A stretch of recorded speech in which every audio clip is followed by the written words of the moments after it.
Eu preciso que você abra a sua Bíblia em Gênesis,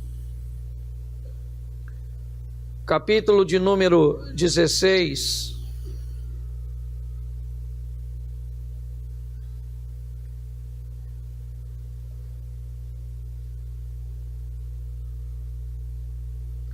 Verso de número 2. Gênesis 16, verso 2, diz assim, você está sem Bíblia, é só acompanhar aqui no telão. E disse Sarai a Abrão: eis que o Senhor me tem impedido de gerar. Entra, pois, a minha serva, porventura terei filhos dela. E ouviu Abrão a voz de Sarai. Feche os seus olhos. Senhor nosso Deus e Pai, em nome de Jesus, eis aqui a tua palavra. Continua falando conosco, ó Deus, e usa-me como um canal de bênção nesta hora. Em nome de Jesus. Você pode dizer amém? Amém. Nós estamos num culto que é intitulado o Culto da Vitória. Um culto que tem por propósito estimular você a conseguir superar os obstáculos, vencer as crises, encontrar uma maneira, em meio às adversidades, de conquistar êxito naquilo que você empreende. Nosso propósito é mostrar a você que há um Deus que é superior a todos os obstáculos, e lembrar a você que ainda corre o risco de que a maioria dos obstáculos que você vai enfrentar no meio do caminho pode ter sido colocado por você mesmo. Nosso propósito é fazer você entender e se municiar disso, de que seja qual for a sua situação, Deus pode entrar com providência a seu respeito. Nós estamos diante de um texto onde um casal tem sobre si uma promessa. No capítulo 12 de Gênesis, Abraão é convocado por Deus a deixar sua terra, a sua parentela, porque Deus deseja fazer de Abraão uma grande nação, um povo. Porém, na caminhada de Abrão, ele descobre que sua esposa, Sarai, ela é estéril, ela não pode ter filhos. O tempo passa e, apesar de toda a promessa, há uma inquietação no coração daquele casal. Eles têm uma promessa vinda de Deus, mas eles têm o tempo e uma sentença sobre eles. Eles sabem que Sarai não pode gerar filhos. Ele sabe que ela está envelhecendo e Abrão também. Então Sarai tem uma ideia. Ela tinha o direito de pegar uma de suas servas e dar por mulher a Abrão. E o filho que essa tivesse seria de Sara ou de Sarai. Ok? Então ela pega uma de suas servas, Agar, a egípcia, e dá por mulher a Abrão. Abrão então agora se relaciona com a escrava egípcia para ter dela um filho. E isso acontece no verso 15. O responsável vai lá e põe aí. Não, verso 15.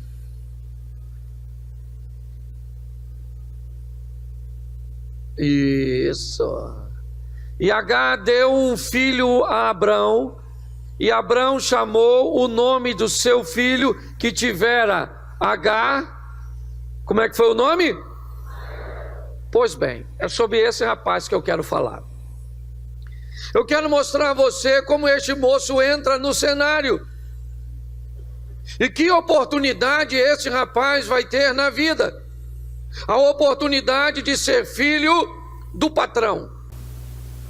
Seu nascimento pode mudar a história de sua mãe, que agora vai ser vista como uma mulher do patrão.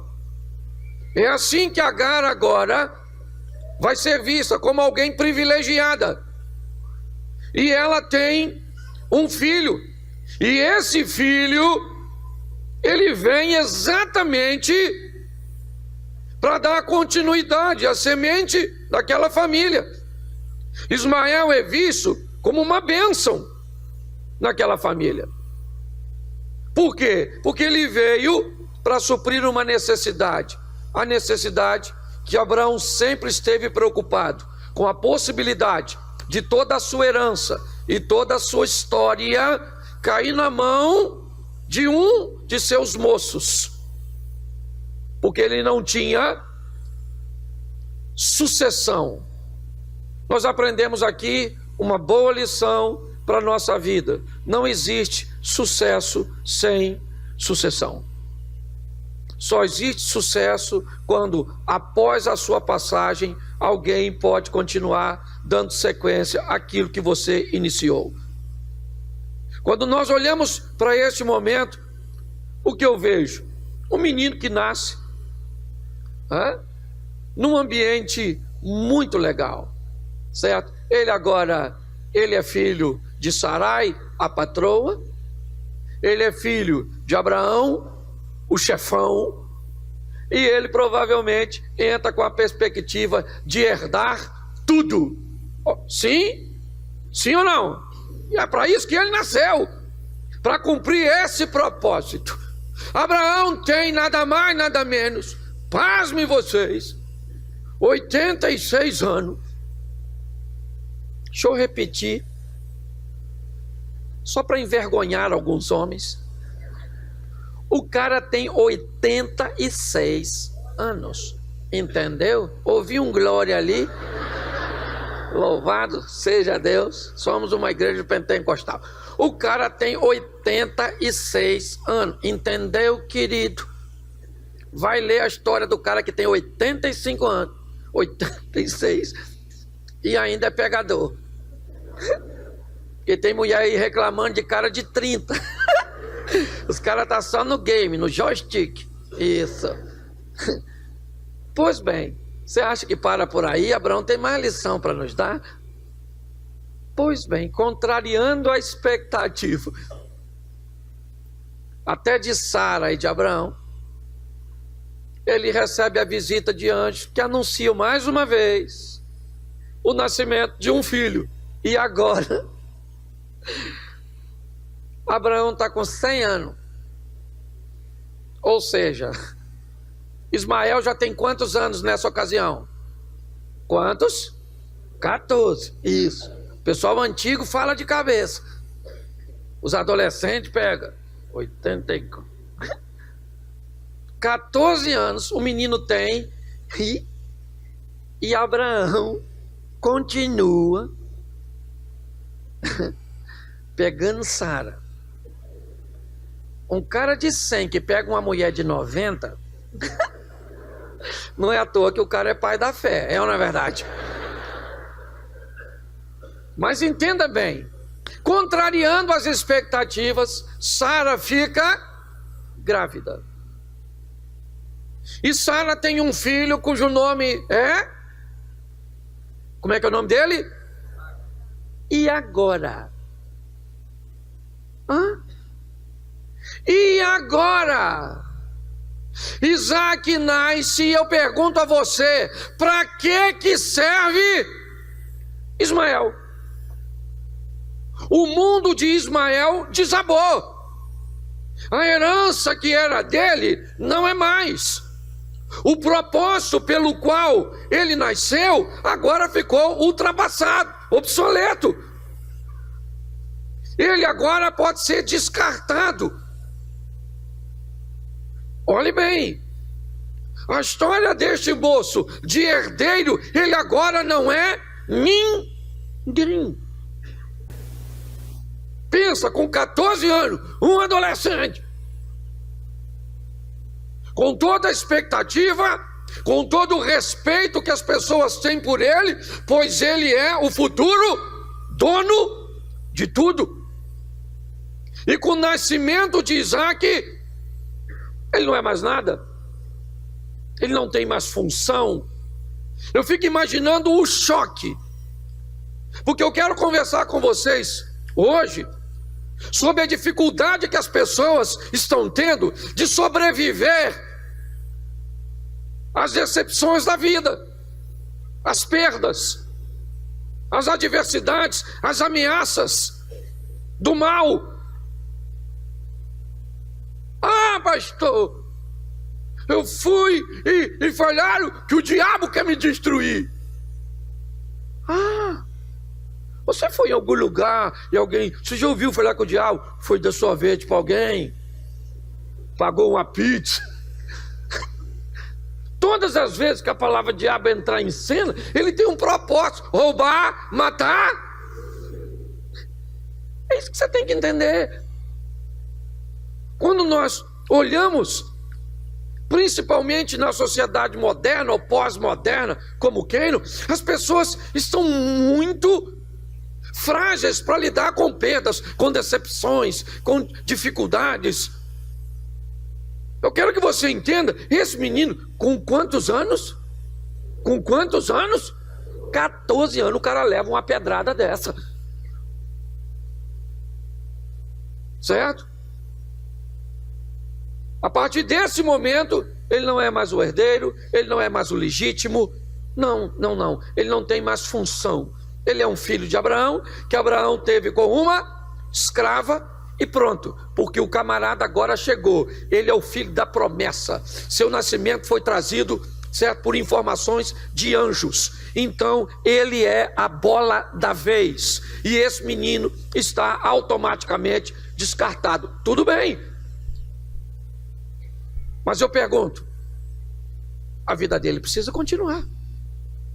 Sendo ele o filho da promessa ou não, ele ainda está vivo.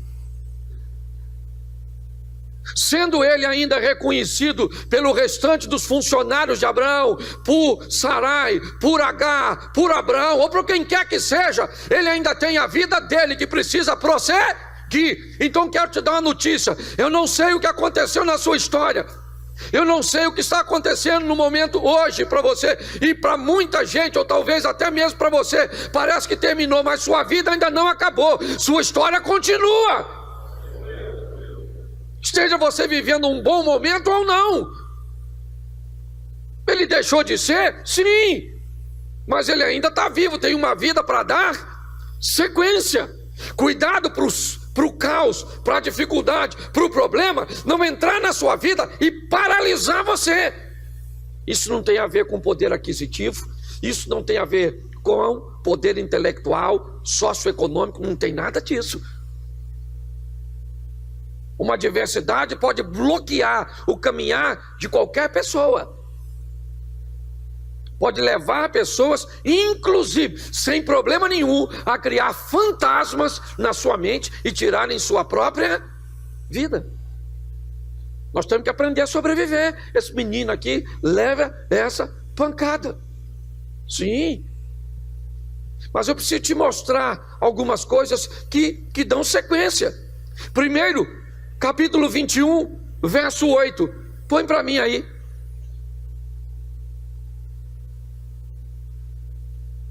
Cresceu o menino e foi desmamado. Então Abraão fez um banquete no dia em que Isaac foi desmamado. A primeira coisa que eu quero que você veja: Ismael mamou, sim ou não? Sim ou não? Desmamou, sim ou não?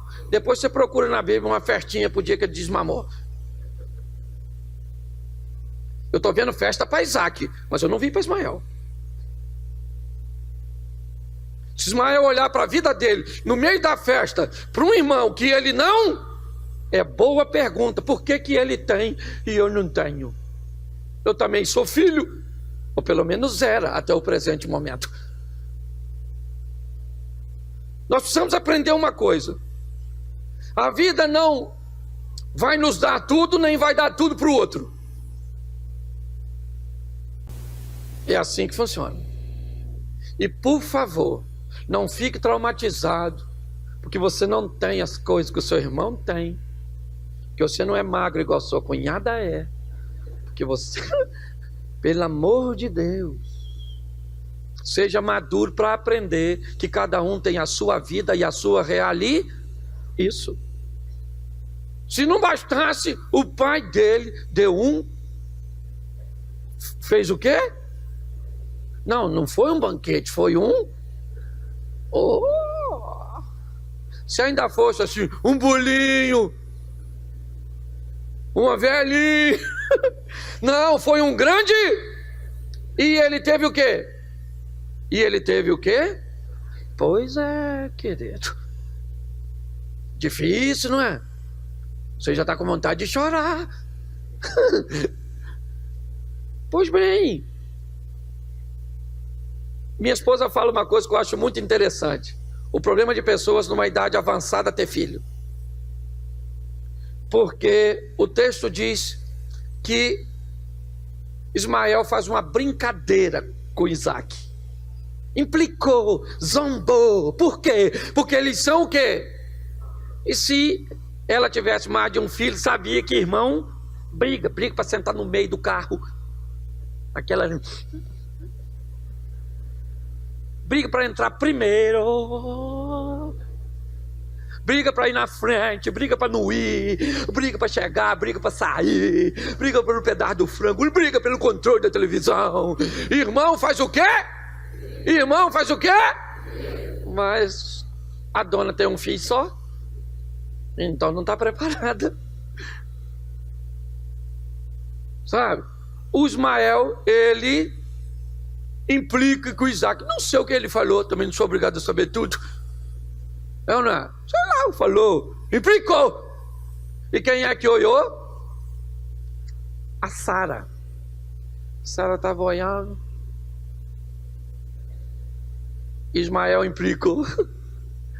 Sara chamou Abraão e falou: Abraão, chega aqui. Não quero essa mulher. E não quero esse menino, esse bastardo, esses malzinhos aqui. Ele não vai herdar nada que é do meu. Deixa eu fazer uma perguntinha básica para você. A história para Ismael nascer surgiu na cabeça de quem? Deixa eu falar uma coisa para tu que tem mulher. Quem tem, levanta a mão. Isso, glória a Deus. Mas ainda tem muita gente que não tem. Isso, curta esse momento de felicidade. Ou caso se venha sofrer com a gente, não é verdade? A ideia surgiu na cabeça de quem? E agora ela está botando a culpa em quem? No Abraão. Porque na cabeça de Sara, o que ela deveria pensar? Você deveria ter dito não vou me deitar com essa sirigaita dessa Agar. Porque se você tivesse dito, porque é assim, é ou não é? Você tem que ter habilidade. O marido chega em casa e a mulher fala: o que foi? Ele fala nada. O que ele quis dizer? O que aconteceu? Isso. Nada. Ele falou nada porque não houve. Mas o marido chega em casa e a mulher está de cara feia. Ele pergunta: o que foi? Ela fala nada. Aí normalmente, se ele for sábio, ele sai. E quando ele sai, sabe o que ela fala? Não vai perguntar de novo? Porque você não quer saber, porque você não liga para mim, porque aconteceu tanta coisa. Então para que você falou nada, miserável?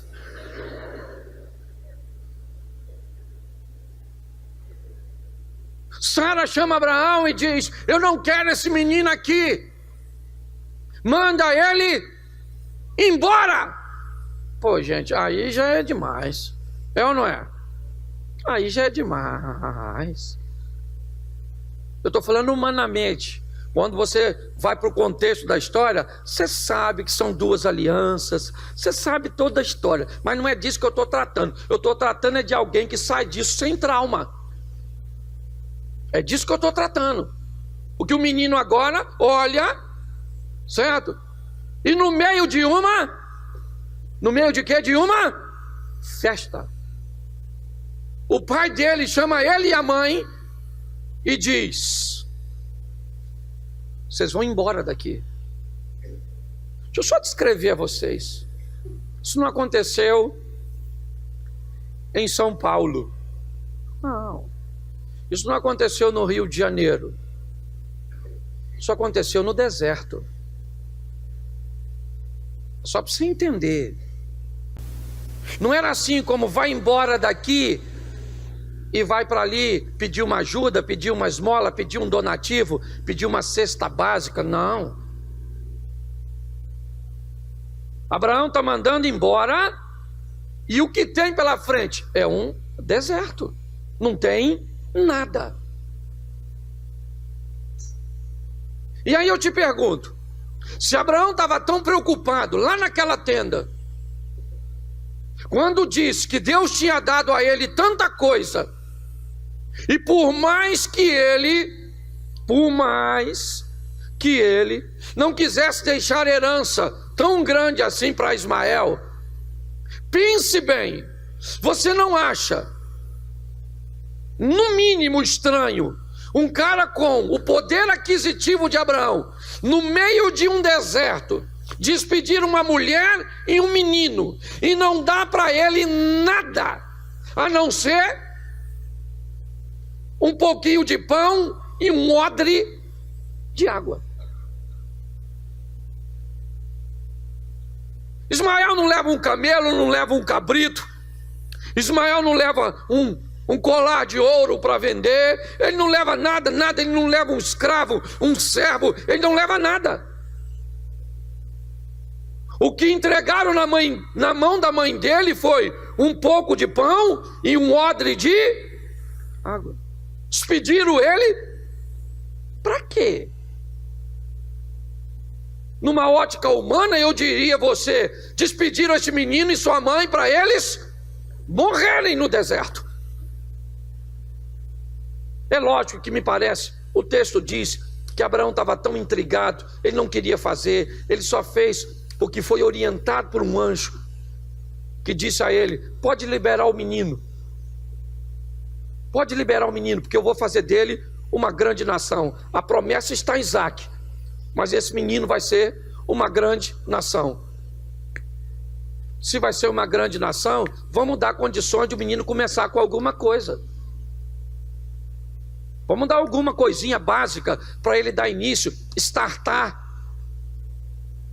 sua vida empreendedora. Não, um pouco de pão e um odre d'água. Sabe o que isso me parece? Que Abraão tem uma intenção: que Ismael não vá muito longe. Assim que a água e o pão acabam, ele volta para pedir mais. Onde? Em Abraão. Mas deixa eu falar uma coisa para você. Aprenda uma coisa nessa vida. Deus e somente Deus é a garantia da nossa vitória. Vai ter gente que não vai querer que você cresça, que vai tentar cercear seus movimentos, tentar reprimir suas decisões, fazer com que você não vá muito longe, para que você sempre fique dependente. Eu acho extremamente beneficente. Eu acho algo benéfico.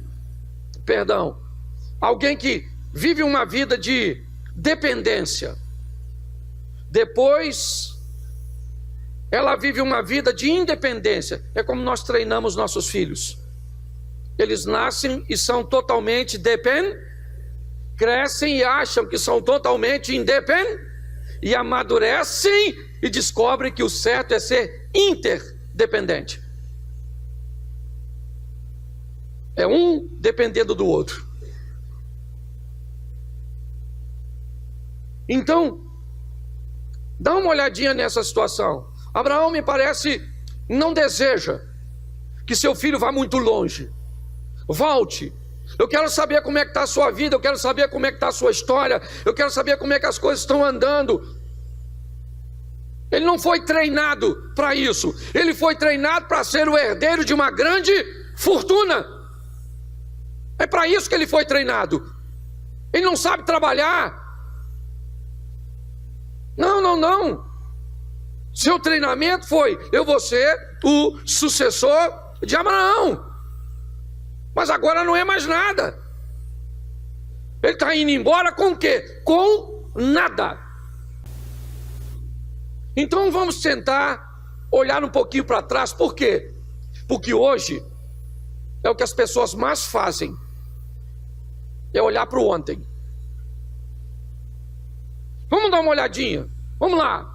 Eu nasci para quê? Para resolver um problema. E quem sou eu? Sou filho do patrão. Todas as fichas estão depositadas em mim. Por quê? Porque a outra mulher não podia ter um filho, mas eu entrei, e mesmo que minha mãe não seja tão útil para eles, eu sou, porque eu sou o herdeiro.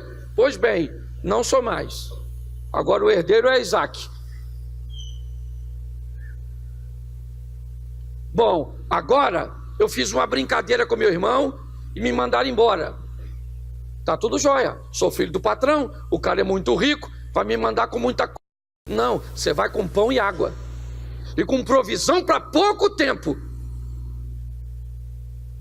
É como se, humanamente falando, venha sempre aqui pedir esmolas.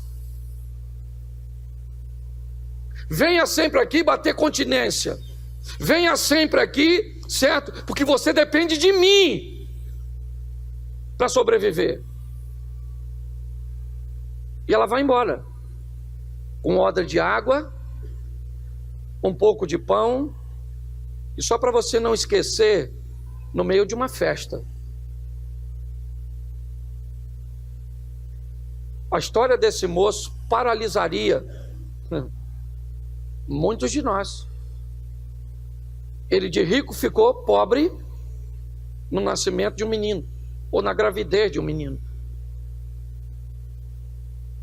Ele agora não tem mais nada. Esse é Ismael. E o texto diz ainda que a mãe dele vai embora. Talvez para ela não seja nem tão ruim. Acaba de receber uma alforria, ela está liberta, está livre. Ainda que provavelmente com Abraão já não tinha mais as mesmas obrigações de outrora como escrava. Mas eles estão no deserto. E em pouco tempo a água acabou. E quando a água acabou, Agar pega o menino, que já não é tão pequeno assim. Se quando Isaac nasce, ele tem 14 anos. Para Isaac desmamar mais algum tempinho, ele já não é mais um adolescentezinho. Mas a água mata qualquer um no deserto. Não interessa se ele é um adolescente, se ele é um jovem, se ele já é um homem, se você quer aí precisar a idade dele. Ele vai morrer no deserto. É isso que vai acontecer com ele, pois ele não tem mais suprimento de água. Ele pode até viver sem comida um tempo no deserto, mas sem água, depois de 2 dias, provavelmente ele já vai começar a ter problemas. A mãe dele, quando sente que não tem mais jeito, a água acabou e está chegando o fim, ela pega Ismael e diz: meu filho, fique embaixo dessa árvore, porque eu vou sair daqui de perto de você. Vamos pelo menos morrer separados, porque observar a morte do outro vai ser algo muito doloroso. Então você fica aqui, que eu vou embora. Põe Salmo 27:10, por favor, na tela. Salmo 27:10. No texto anterior, o pai de Ismael o abandona. O texto agora, a mãe dele o abandona. Salmo 27:10 diz: porque quando o meu pai e a minha mãe me desampararem, o Senhor me recolherá. Eu não sei quem te abandonou, foi seu marido? Vou usar uma frase, uma palavra que eu ando falando por onde passo: dana-se. Dana-se. Ah, o marido abandonou, dana-se. Ah, fala assim, dane-se. Isso, dane-se, dane-se. Dane-se a opinião dos outros, dane-se o Satanás, dane-se. Está na hora de você falhar isso para aquilo que te perturba. Dane-se. O cara está sem pai e agora ficou sem, e já está sem água, e já vai estar sem vida. O cara perdeu tudo. Sabe o que ele fez? Suicidou. Arrumou uma corda nessa árvore que ele estava embaixo, ficou pendurado. Não. O texto diz que ele chorou. Depois você lê, que eu não sou obrigado a ler tudo. Ele chora e clama, e Agar está lá longe. E o menino está chorando e está clamando. Alguns definem apenas com choro, outros com clamor. Eu não estou aqui, eu sei que ele está lá. O que ele estava falando? Eu não sei. Eu só sei se fosse eu, o Ismael. Dá licença, posso encarnar o Ismael agora? Senhor, eu não pedi para vir nesse mundo, nem muito menos para ser filho de uma escrava, mas gostei do meu pai ser o patrão. Mas aquele menino nasceu, acabou com a minha vida. E aquela minha gera também, daquela Sarai. Ô mulher ruim, hein, Senhor? Agora me despediram.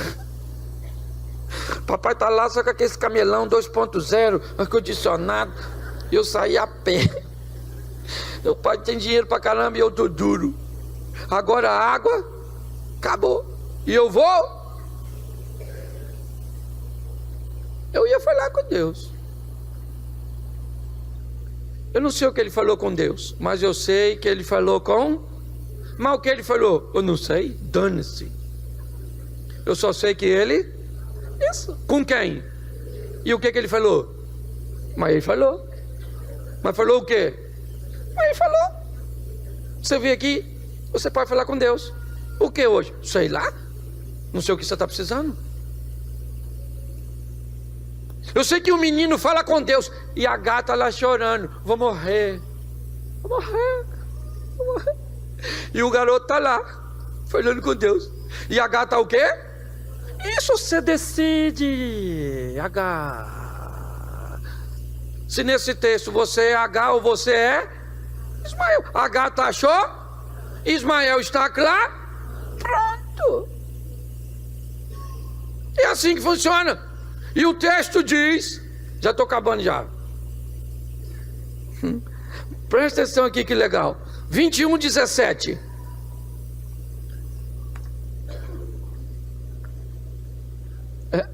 Perdão, né? Não falei o livro. Gênesis 21:17. Ouviu Deus a voz do, e bradou o anjo de Deus desde os céus e disse: que tens, Agar? Não temas, porque Deus ouviu a voz desde o lugar onde ele... Deixa eu falar uma coisa para você. Abraão não deixou dinheiro para esse rapaz, não. Abraão não deixou camelo, não deixou... não é? Mas Abraão deixou uma coisa. Deixou na mente de Ismael, que no momento que ele tivesse só, se ele falasse com Deus que estava no céu, Deus podia mudar a história dele. Nós temos que aprender a deixar para nossos filhos mais do que bens materiais. Ensinar esses meninos o caminho dos céus. Amém? Porque nós não vamos estar sempre com eles, mas Deus pode isso. O menino está lá clamando e Deus mandou um anjo falar com Agar. O que tens, Agar? Ela ia falar o quê? Sede. É isso que eu tenho. Certo? O que você tem? O que está acontecendo? É porque é pouco tempo. Deixa eu lembrar você, quando Agar fugiu da presença de Sara, o que o anjo disse para ela? Fica tranquila, querida. Fica tranquila. Esse menino aí vai ser grande. Sim ou não? Sim. Por isso que o anjo perguntou: Agar, qual é a tua, querida? O que está acontecendo? O que está rolando nessa cachola? Eu não falei que eu ia dar vitória para esse menino e para você? O que Deus falou com você?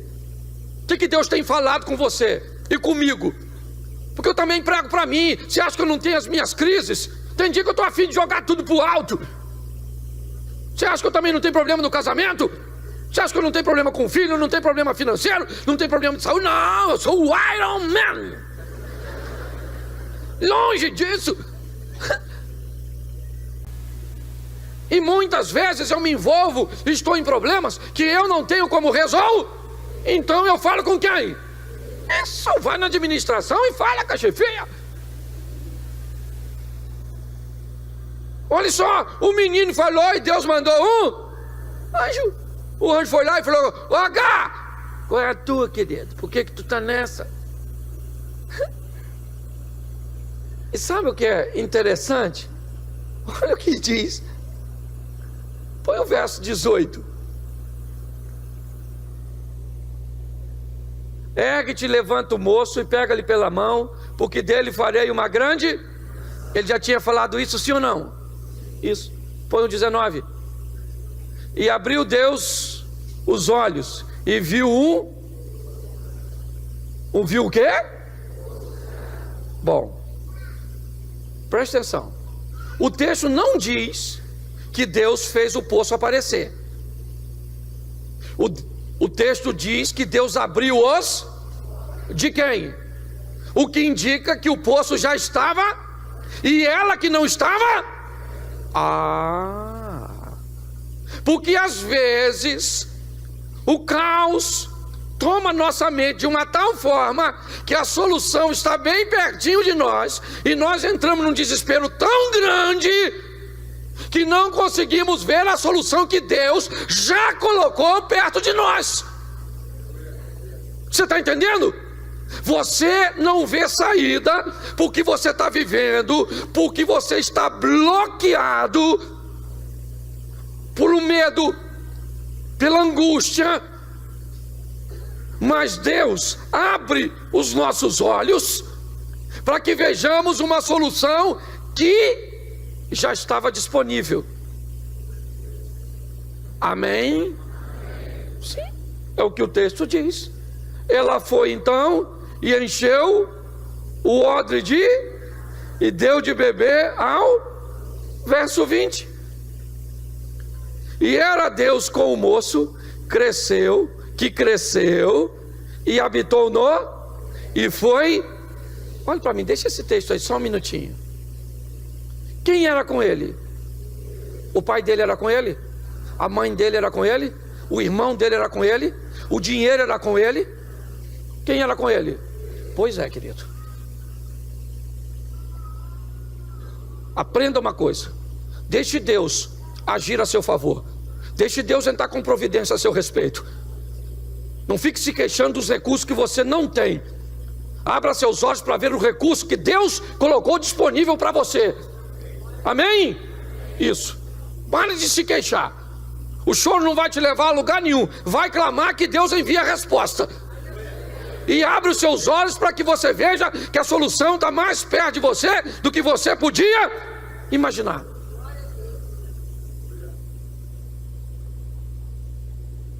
A grande verdade é essa. Quando nós somos procurados para aconselharmos casais, escute só, a coisa que mais tentamos fazer é que as pessoas consigam ver as atitudes que estão tão perto delas e que, se elas tomassem, poderia mudar a sua história. Às vezes são coisas tão simples que estão disponíveis perto de nós: mudança de comportamento, revisão de valores, realinhamento de postura. Mas as pessoas estão, às vezes, aguardando algo cinematográfico, uma revelação. Oh meu Deus! E às vezes é só uma mudança de postura. Quando nós olhamos aqui, o texto diz o quê? Deus era com o que fez o quê? Que fez o quê? Mas presta atenção. Momentos antes, a mãe dele deixa ele debaixo de uma árvore para quê? Para quê? E ele cresce num ambiente que deveria morrer. Por quê?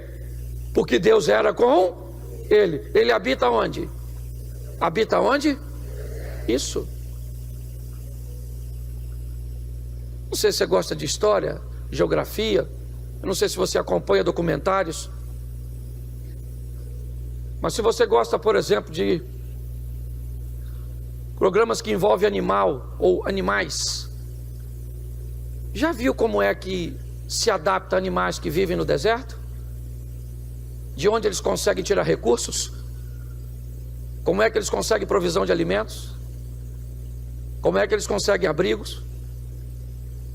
Como é que eles sobrevivem a climas tão extremos?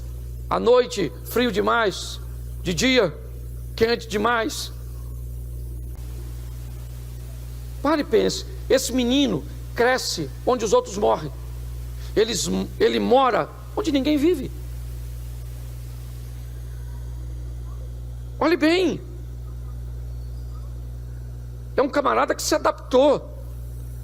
E não apenas a um deserto físico.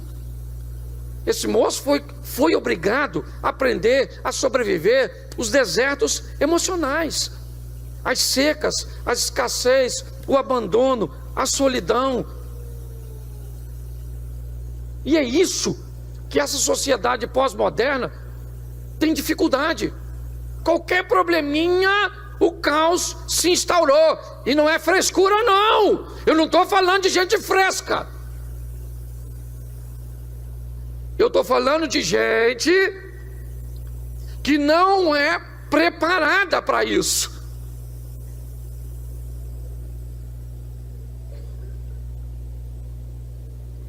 A grande verdade é essa. E para eu te mostrar uma coisa,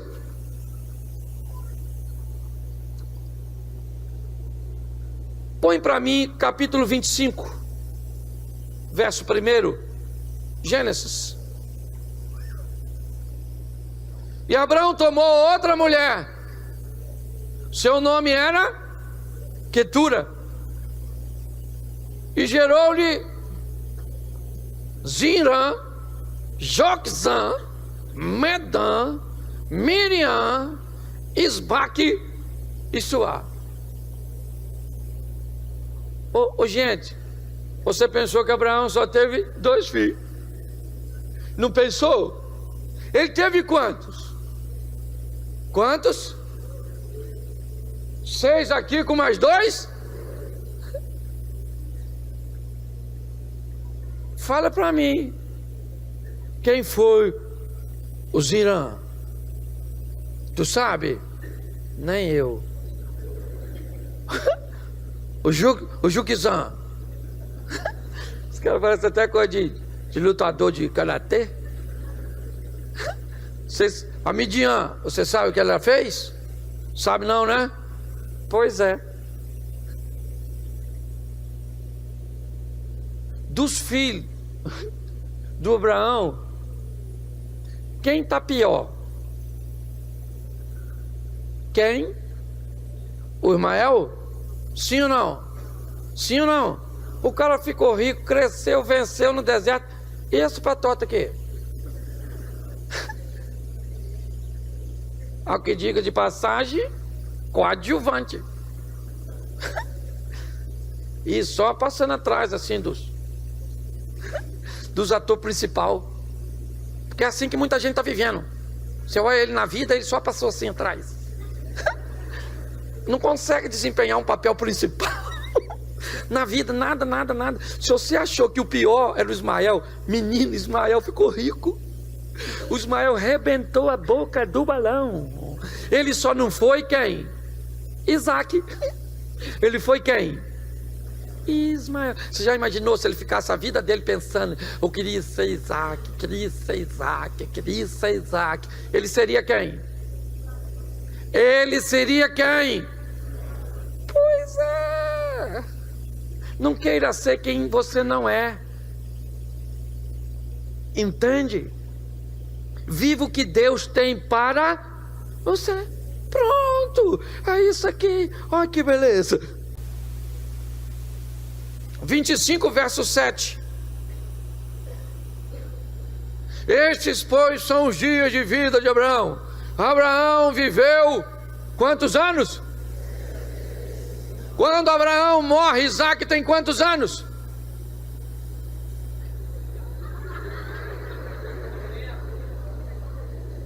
Quantos anos? Jesus, tem misericórdia. Quando ele nasceu, Abraão tinha quantos anos? E quando ele morreu, ele tinha quanto? Pois é.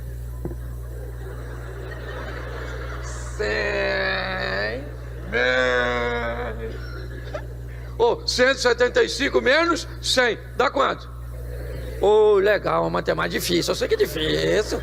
Isso aqui é quase equação do terceiro grau. E o Ismael tinha quanto?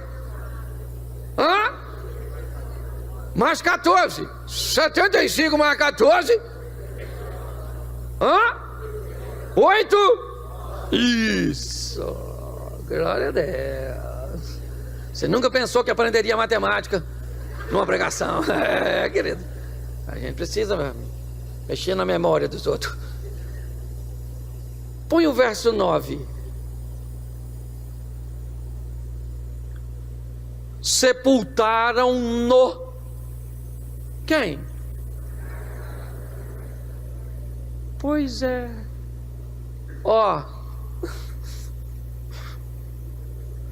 Meu pai me expulsou. Não quero mais saber dele. Acabou. Tem gente que fica traumatizado quando uma coisa de ruim acontece com ele. Fica traumatizado. Fica, toma tarja preta. Isso, vê vulto. Fica doida. Fica. Tem remédio aí. Não é? Você usar com força. Não, no sepultamento do Abraão, quem é que estava lá? O Isaac estava. Estava ou não estava? E quem é que estava lá do lado dele?